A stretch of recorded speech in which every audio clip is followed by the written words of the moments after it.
सबके हृदय में अपार हर्ष है और शरीर पुलक से भरे हैं। सबको एक ही लालसा लगी है, हम श्री राम लक्ष्मण दोनों भाइयों को नेत्र भरकर कब देखेंगे। हाथी गरज रहे, उनके घंटों की भीषण ध्वनि हो रही है, चारों ओर रथों की घड़घड़ाहट और घोड़े की हिनहिनाहट हो रही है। बादलों का निरादर करते हुए नगाड़े घोर शब्द कर रहे हैं। किसी को अपनी पढ़ाई कोई बीती बात कानों से सुनाई नहीं पड़ता।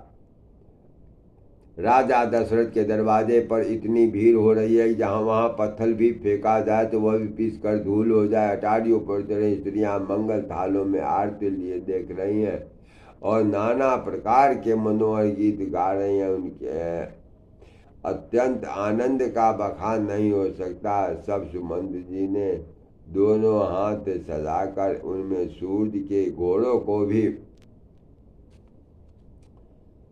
मात करने वाले घोड़े जोते दोनों सुंदर रथ वे राजा दशरथ के पास ले आए, जिनकी सुंदरता का वर्णन सरस्वती जी से भी नहीं हो सकता। एक रथ पर राज समान सजाया गया, दूसरों जो तेज का पुंज था, अत्यंत ही शोभायमान था।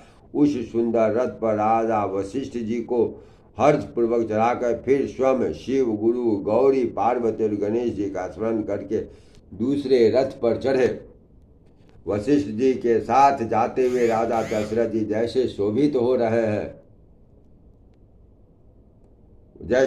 जैसे देवगुरु बृहस्पति के साथ इंद्र हो। वेद की विधि से और कुल की रीति के अनुसार सब कार्य करके तथा सबको सब प्रकार से सजे देकर श्री रामचंद्र जी का स्मरण करके गुरु की आज्ञा पाकर पृथ्वी पति दशरथ जी शंख बजाकर चले। बारात देख कर देवता हर्षित हुए, सुंदर मंगलदायक फूलों की वर्षा करने लगे।